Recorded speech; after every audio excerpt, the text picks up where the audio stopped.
Hi everybody, Michelle McClunan, Astrologer and Life Navigator, and I'm bringing you an astrology update for the new moon, which is happening on the 7th or 8th of May in the beautiful earthy sign of Taurus.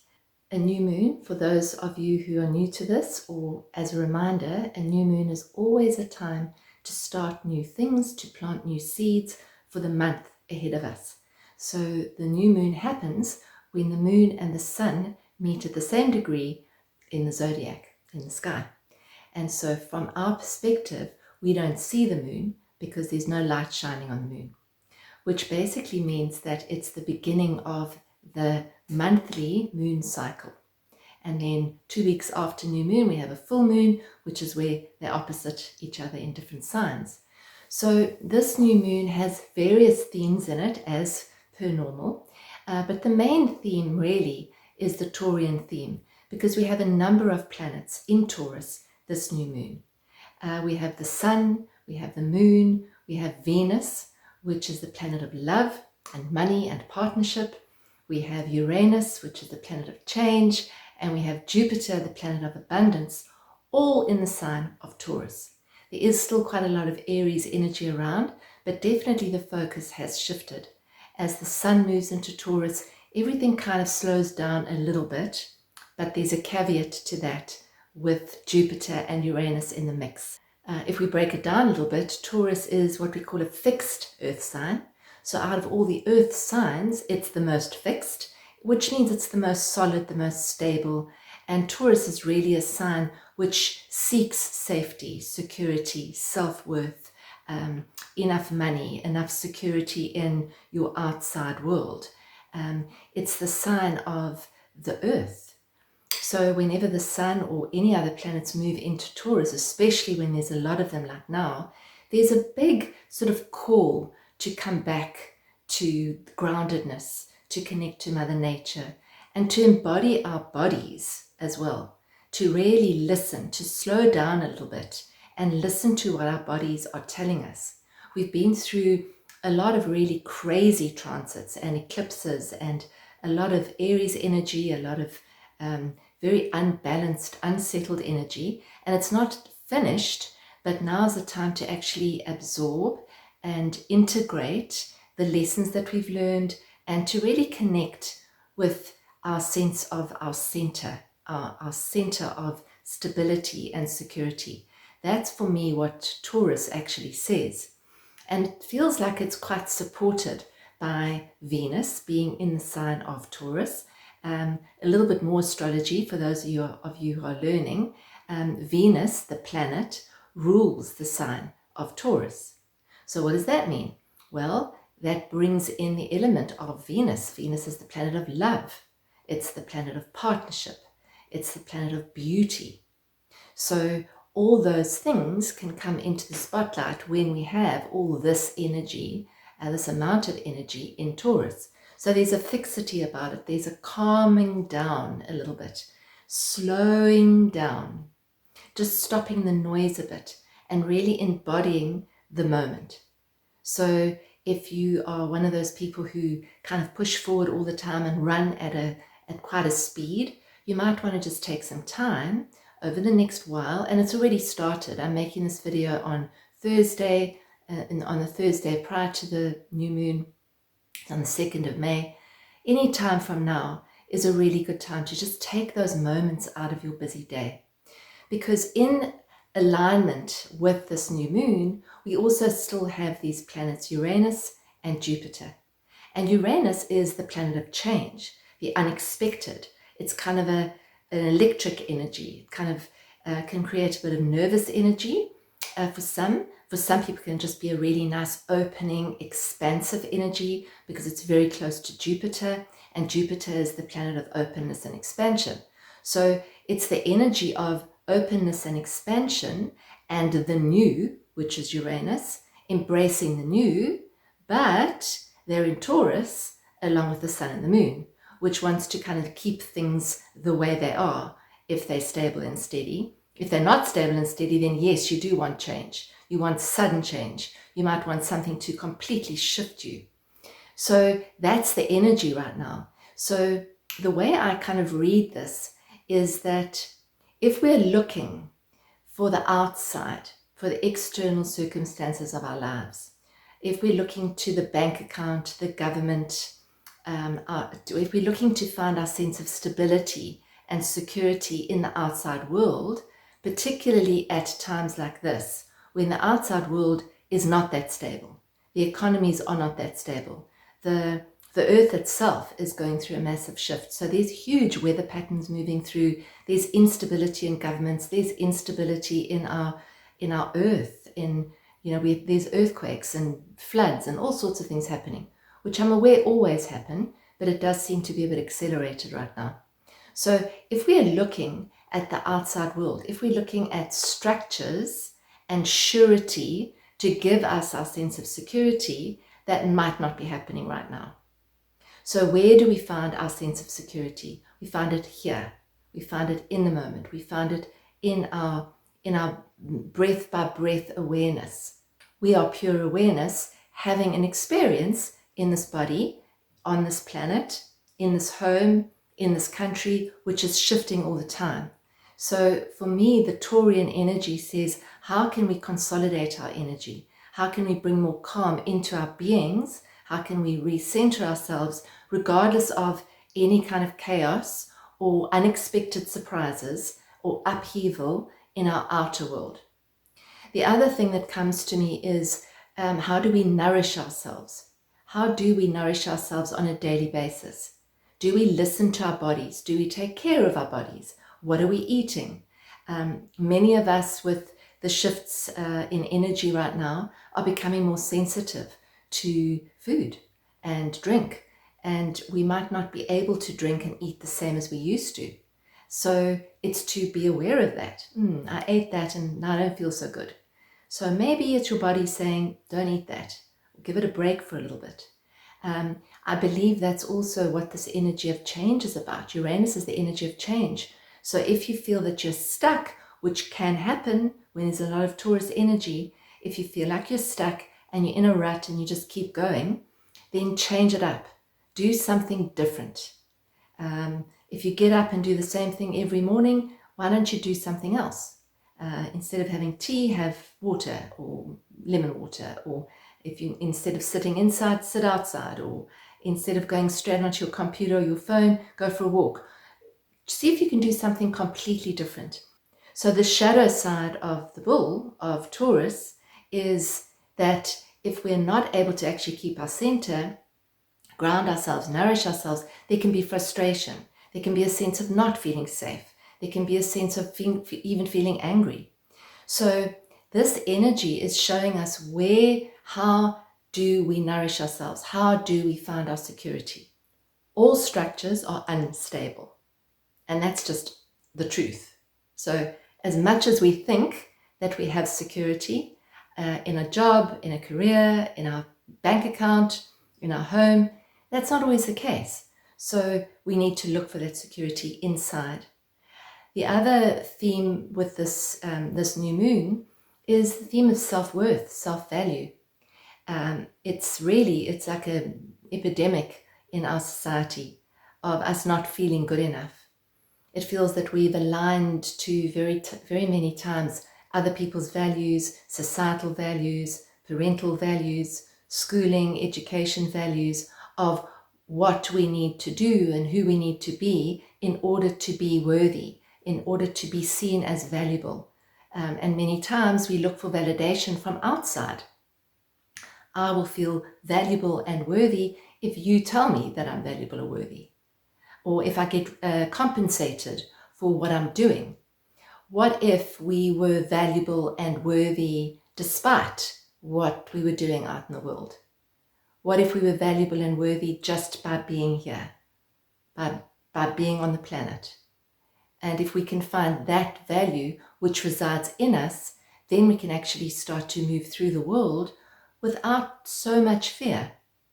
So it's really a case of helping us to bring ourselves into the center of who we really are, which is where we are valuable, because we are, by mere fact of being here, as a point of awareness, as a spark of light, whatever you want to call it, we have a valuable place in society.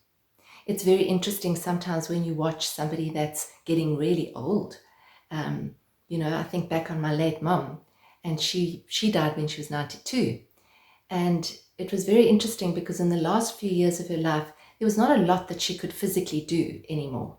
She was very, very old and very, very frail. But she did a lot of being. She did a lot of being. You can't do being.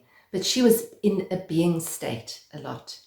And it was so interesting because as she became more connected with her beingness, she attracted people to her. And they would just come and sit with her. Because I think it's because they enjoyed her beingness. And she wasn't trying to prove anything. She had nothing else to really prove. So she could just be who she was. And the light shone from her in those last few months of her life. So it's really a return to that being state. This is definitely a shifting of the gears. If you're very much a doer and a controller and a one who wants to make things happen, you might have discovered that at the moment that doesn't work so well. So for us to just actually rather connect with the flow of life and respond when we need to respond and do what we need to do in the moment as it happens. So embracing change, embracing abundance, embracing expansion, which is actually helping us to liberate ourselves. This new moon is also connected to Pluto by its rulership of Venus. So Venus rules Taurus, Sun and the Moon are in Taurus, and Venus is in Taurus. And Taurus is in quite a wide connection, but quite a wide square to Pluto. Pluto is just turning, as I make this video, turning retrograde until October. So that means from our perspective, it's going backwards. And when it stations to turn retrograde, its energy starts to become more pronounced and more amplified. So Venus and Pluto are in a square at the moment, which can actually drill down and bring up any areas of insecurity. It can highlight issues in relationships. It can show us what is done in relationships and what isn't working, and encourages us to find another way and to transform our patterns in relationships with others, as well as the patterns that we have within ourselves. It also calls on us to transform our relationship with money, Venus, with value, with security. So where do we find our security? And Pluto will ask us to go deeper inside us and to find that possibly fear and say, is there another way that I can perceive this? Is there another way that I can look at this? What's the easiest way, the most graceful way for me to get through changes and challenges? And it most definitely is returning to the self, returning to the true self. The true self is always here, never goes anywhere. Saturn at the moment in Pisces, which is nearing the end of his cycle, is encouraging us to let go of the illusions that we have, particularly around security and stability and love and money and partnership. If you have anything in the early degrees of any fixed signs, then you might find that this is impacting you a little bit more. You might be feeling it a little bit more. So work with it even more. Work on releasing. Saturn in Pisces is saying release, surrender. Surrender some of your worries. Surrender some of your concerns to life. Life has got you here so far. You've had some things to do with it, but you haven't been in full control of it. So can you surrender to life, to the life force that's brought you here? Can you move into a place of gratitude for where you are, for who's in your life, for what you do have, instead of fear of the future and the things that might happen or might not happen? I think a really good affirmation for this new moon is, I am worthy. I was born worthy. I need nothing outside of myself to claim my true value. So that's really beautiful. If you feel insecure, unsubstantial, valueless, worthless, just keep saying those words, because they do start to penetrate into your being, and they help to bring you in to alignment. I picked a card, and this card for this new moon is very beautiful. It's yin. which is basically, you've got yin and yang. Yin is the feminine principle of receptivity. Taurus is a feminine sign. It's an earth sign. Earth and water are both feminine signs. Letting someone else make the first move. Gathering information and taking in cues. The art of conscious allowing. The message: this is a time of calculated receptivity as you gracefully await what is coming to you, ready to accept it when it appears. Yin does not involve frozen dreams or even resting, but rather consciously allowing things to flow to you, poised to receive the bounty that will be made available to you. It implies sensitivity as you alertly study the actions of others and contemplate how they will affect you and yours. Remember, you must make space for miracles to appear. Be the shaped, not the shaper, and you'll see how quickly your dreams manifest. Relationship message, which is also quite interesting. Your power lies in small gestures, soft awareness, and conscious surrender. By yielding the reins, you will find yourself effortlessly moving closer to what you truly desire. Permit others to tell you who they are and who they can be to you by allowing their actions to speak about them. You'll be pleasantly surprised. So surrender is not giving up. Very often we feel that surrender is giving up, but surrender is not giving up. It's just releasing the reins a little bit. If you've ever ridden a horse, you'll know that you can pull the reins in, which then controls the horse's head, or you can just release the reins. And in my experience with horse riding, I'm not a horse rider, but I've ridden a lot in countrysides. When you release the reins just a little bit, the horse is actually allowed to lead. And he will lead you to where you need to go in a beautiful way without struggle. And the more you pull, sometimes there's too much resistance. So I just see this as it's a release, it's a surrender, it's yin. It does not mean giving up. It just means relaxing our grip. Do you have trouble receiving? You stop the flow of abundance when you continually insist on being the giver. You cannot always lead, always give, or always teach. You must be a student as well, the open vessel, the one who receives the gift, the gesture, or the offer in equal measure. Open up and let love, life, abundance, dance, spirit fill you without demand or expectation. Simply receive the bounty that is already yours. So I hope that has helped shed some light on this new moon. Remember to take a pause. Remember to plant some seeds, either figuratively or literally. Write it down in a journal, make a bit of art, plant some actual seeds at new moon. This is a beautiful, fertile new moon to plant seeds.